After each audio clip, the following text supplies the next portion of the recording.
Salam Bapak Ibu dan saudaraku yang dikasihi dan diberkati Tuhan. Kembali kita akan bersama-sama untuk merenungkan kebenaran firman Tuhan sebagai makanan rohani kita. Saya akan membawa sebuah renungan dengan satu tema, pertobatan sejati. Bapak Ibu, kalau ada kata pertobatan sejati, berarti ada sebuah pemahaman bahwa ada juga pertobatan yang tidak sejati, alias pertobatan yang pura-pura. Nah, kita akan bergumul secara khusus ciri-ciri orang Kristen yang mengalami pertobatan sejati itu yang seperti apa.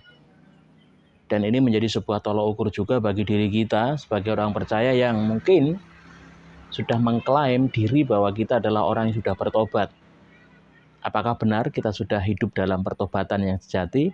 Baik, mari kita merenungkan kebenaran firman Tuhan. Saya akan baca dari Yunus pasal yang ketiga, Bapak Ibu. Ayat yang pertama sampai dengan yang ke-10. Demikian firman Tuhan untuk kita semua. Pertobatan Niniwe. Datanglah firman Tuhan kepada Yunus untuk kedua kalinya. Demikian. Bangunlah, pergilah ke Niniwe, kota yang besar itu, dan sampaikanlah kepadanya seruan yang kufirmankan kepadamu. Bersiaplah Yunus, lalu pergi ke Niniwe, sesuai dengan firman Allah. Niniwe adalah sebuah kota yang mengagumkan besarnya. 3 hari perjalanan luasnya.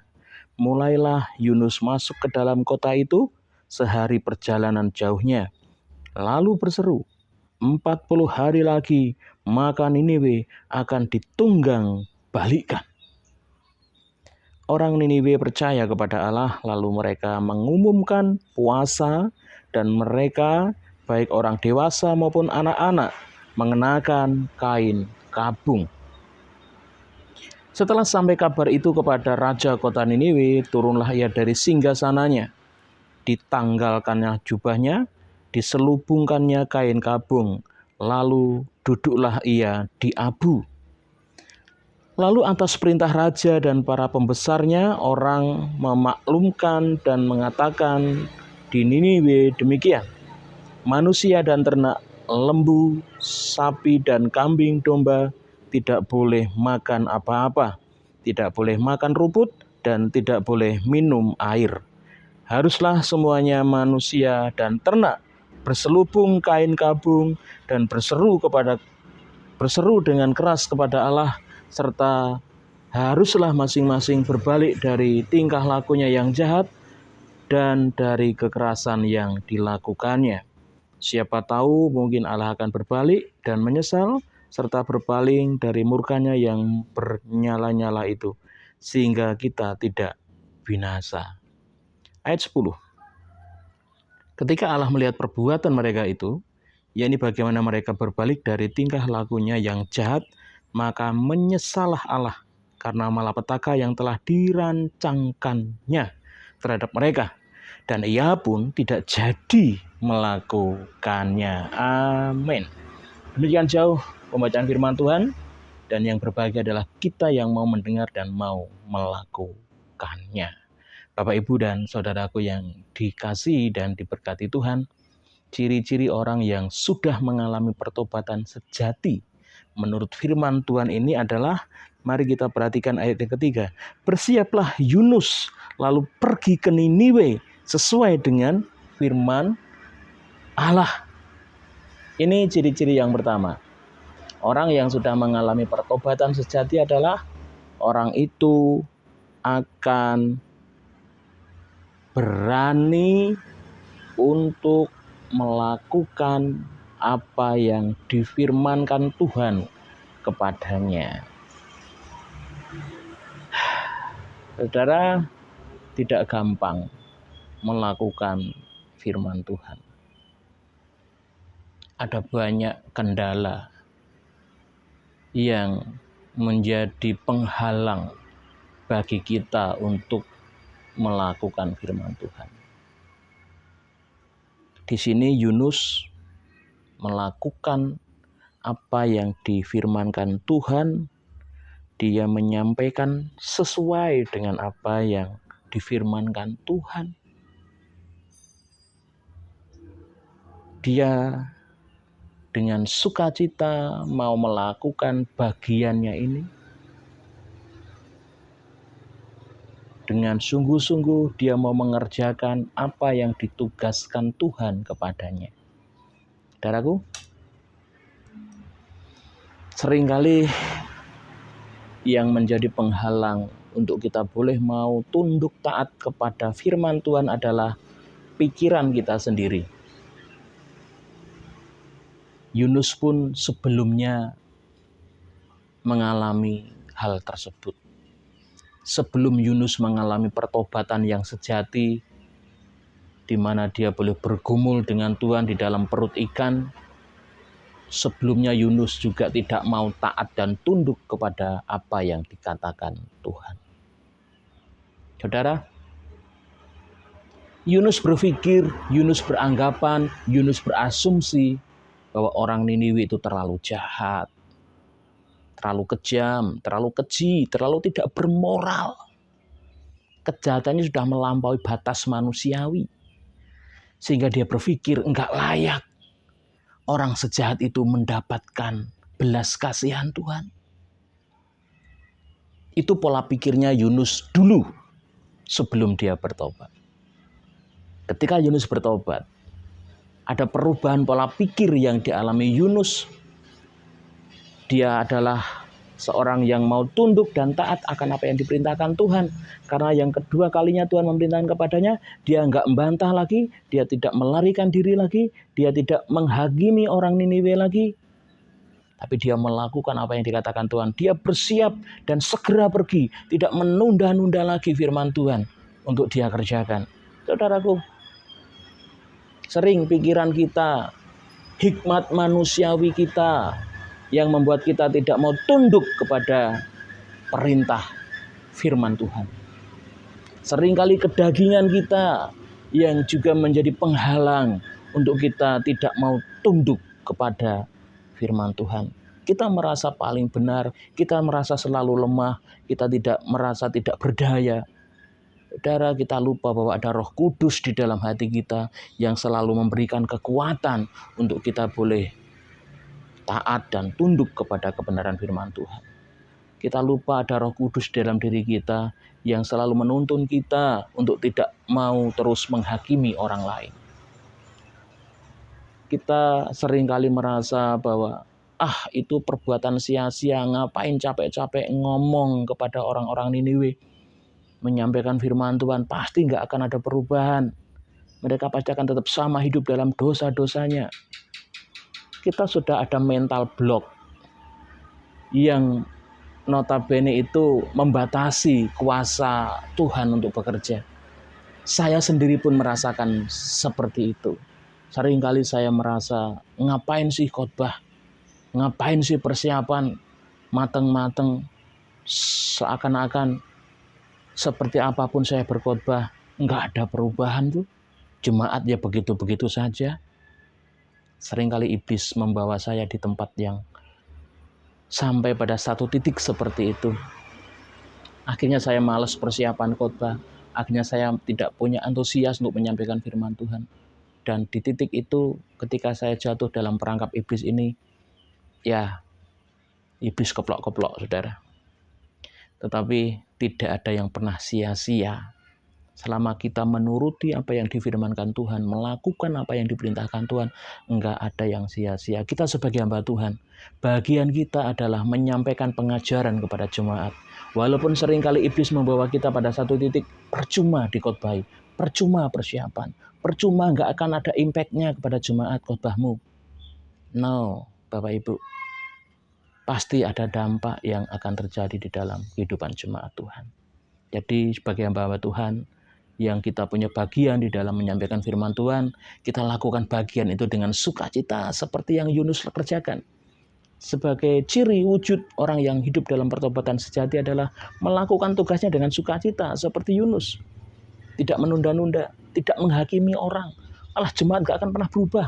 Seringkali kita terframework seperti itu pola pikir kita. Ada mental block yang seperti itu yang kita miliki. Kita menghakimi jemaat bahwa jemaat gak akan ada perubahan. Seringkali seperti itu. Pola pikir kita, kedagingan kita, kita lebih sering menuruti keinginan kita dibandingkan keinginan Tuhan. Sehingga kita akhirnya tidak bisa menyenangkan hati Tuhan. Jadi saudaraku, ciri-ciri orang yang hidup dalam pertobatan sejati yang pertama adalah apa? Dia senang melakukan bagiannya. Dia senang melakukan tugasnya. Dia senang melakukan tanggung jawabnya. Dia senang melakukan kebenaran firman Tuhan. Dia senang melakukan apa yang diperintahkan Tuhan. Dia lakukan itu dengan penuh sukacita, tidak menunda-nunda. Mereka tidak lagi menghakimi saudara-saudaranya. Mereka tidak lagi menghakimi orang lain. Wah, ini enggak mudah, saudara. Tapi mari kita belajar. Kita adalah orang-orang yang sudah diberkati Tuhan. Kita sudah diberikan kasih karunia keselamatan, pengampunan. Mari kita belajar untuk tidak menghakimi orang lain, dan percayalah bahwa Allah mengasihi semua orang. Tidak hanya blok-blokan dan kita saja, tetapi semua bangsa dikasihi Tuhan, dan mereka juga punya kesempatan yang sama untuk menerima kasih karunia. Apalagi jemaat Tuhan. Semua orang bisa berubah kalau Tuhan bekerja. Semua orang bisa mengalami keselamatan kalau Tuhan berkehendak. Lakukan bagian kita dengan sungguh-sungguh, seperti yang Yunus lakukan. Saudaraku, yang kedua yang boleh saya bagikan, apa ciri-ciri orang yang mengalami pertobatan sejati. Mari perhatikan ayat yang ke-5. Orang-orang Niniwe percaya kepada Allah, lalu mereka mengumumkan puasa, dan mereka baik orang dewasa maupun anak-anak mengenakan kain kabung. Saudaraku, orang-orang Niniwe pada akhirnya di luar dugaan Yunus, mereka semua percaya apa yang dikatakannya. Dengan satu kalimat yang disampaikan Yunus, saudara. Firman Tuhan katakan, lalu ia berseru, 40 hari lagi maka Niniwe akan ditunggang balikkan. Hanya dengan kalimat ini, saudara. Hanya dengan kalimat ini. Dan hanya baru sehari seperjalanan, saudara. Belum sampai 2 hari perjalanan. Yunus menyampaikan seruan ini. Enggak mudah ya memang. Menyampaikan berita pertobatan itu enggak gampang. Kalau menyampaikan berita yang baik ya itu mudah. Contohnya gini, Pak, besok tanggal 10 jenengan dapat berkat dari ini. Nah itu ya enak.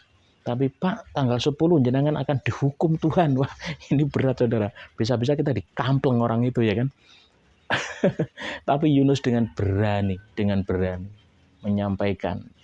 menyampaikan apa yang harus dia sampaikan, yang itu dari Tuhan. Semuanya dilakukan Yunus. Walaupun resikonya mungkin dia bisa dihajar orang Niniwe mungkin. Kalau orang Niniwe nggak suka kan dia bisa dihajar gitu kan. Tapi luar biasa, ketika Tuhan memerintahkan, Tuhan punya rencana yang besar. Apa yang terjadi? Orang Niniwe percaya. Dan ketika mereka percaya, mereka ada tindakan yang real. Mereka berbalik dari tindakan-tindakannya yang jahat, yang kejam. Dia memakai kain kabung, saudaraku. Wow, kain kabung itu tanda penyesalan, tanda pertobatan. Bahkan ketika sampai kepada raja, berita ini, saudara, raja pun menanggalkan jubahnya, dia mengenakan kain kabung dan duduk di atas abu. Abu itu zaman dulu tuh menandakan pertanda sebuah kehancuran hati. Jadi raja pun mengalami pertobatan. Luar biasa. Raja menyesal akan semua tindakannya, dan dengan itu dia pun berseru, mengajak semua orang juga ikut bertobat. Nah ini luar biasanya. Orang yang sudah mengalami pertobatan sejati akan mengajak orang lain untuk bertobat secara sungguh-sungguh.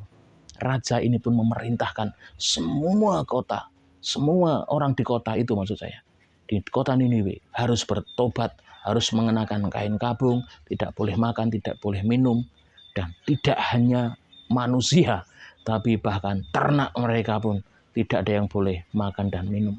Semua harus berseru kepada Tuhan. Nah, yang pertama apa tadi? Mereka menyesal mereka berseru kepada Tuhan, mereka berdoa kepada Tuhan, mereka meminta kepada Tuhan. Ini ciri-ciri orang yang bertobat sejati di dalam firman Tuhan ini. Ada perubahan hidup yang dulunya jahat menjadi baik. Ketika mereka percaya kepada Tuhan, maka dia memiliki hikmat yang daripada Allah. Dan hikmat Allah itu adalah apa, saudara? Dia tahu mana yang baik dilakukan, dia tahu yang buruk dia tidak lakukan. Nah, saudaraku, kita sebagai jemaat Tuhan, kita sudah memiliki hikmat Tuhan. Kita juga sudah tahu mana yang jahat dan mana yang buruk. Kita tahu mana yang benar, mana yang tidak benar. Nah, apakah ketika kita sudah tahu yang benar, sudahkah kita lakukan? Atau sudahkah kita tahu yang tidak benar dan tidak kita lakukan? Ini yang penting. Poinnya di sini, saudara. Jadi orang yang bertobat sejati itu dia akan memiliki hikmat Tuhan, dia akan melakukan yang benar dan tidak melakukan yang tidak benar. Saudara dikasihi Tuhan, kita dengan Roh Kudus di dalam diri kita akan terus sama-sama belajar untuk taat pada Roh Kudus. Roh Kudus yang akan membimbing kita untuk hidup dalam pertobatan yang sejati. Perjalanan hidup dalam pertobatan pasti akan mengalami jatuh bangun. Tetapi paling tidak kita diingatkan Tuhan pada kesempatan ini. Orang yang hidup dalam pertobatan sejati adalah dia senang melakukan perintah Tuhan. Dia tidak menghakimi orang lagi, dia tidak menganggap rendah orang, dia mau melakukan bagiannya dengan sungguh-sungguh, walaupun itu berat, seperti yang Yunus lakukan. Yang kedua, ciri-ciri orang yang mengalami pertobatan sejati adalah apa? Orang itu percaya kepada Tuhan. Orang yang percaya kepada Tuhan akan memiliki hikmat Tuhan. Dia tahu yang benar, dia tahu yang tidak benar. Yang benar akan dia lakukan, yang tidak benar tidak akan dia lakukan. Dia menyesali perbuatan-perbuatannya yang jahat, dia berbalik, ada perubahan hidup, dia akan melakukan hal yang baik, yang memuliakan nama Tuhan. Dan endingnya apa, saudara? Ayat 10 dikatakan, ketika Allah melihat perbuatan mereka itu, yakni bagaimana mereka berbalik dari tingkah lakunya yang jahat, maka menyesalah Allah karena malapetaka yang telah dirancangkannya terhadap mereka, dan ia pun tidak melakukannya. Wow, berkat Tuhan dialami oleh orang-orang yang hidup dalam pertobatan sejati. Bagaimana Allah memandang mereka, bagaimana Allah memperhatikan mereka, dan bagaimana Allah akan memberkati mereka. Semangat hidup dalam pertobatan sejati. Kita akan terus bersama-sama belajar dengan Roh Kudus yang terus menuntun hidup saya dan saudara. Tuhan Yesus memberkati kita semua. Salam Uyah Rowo.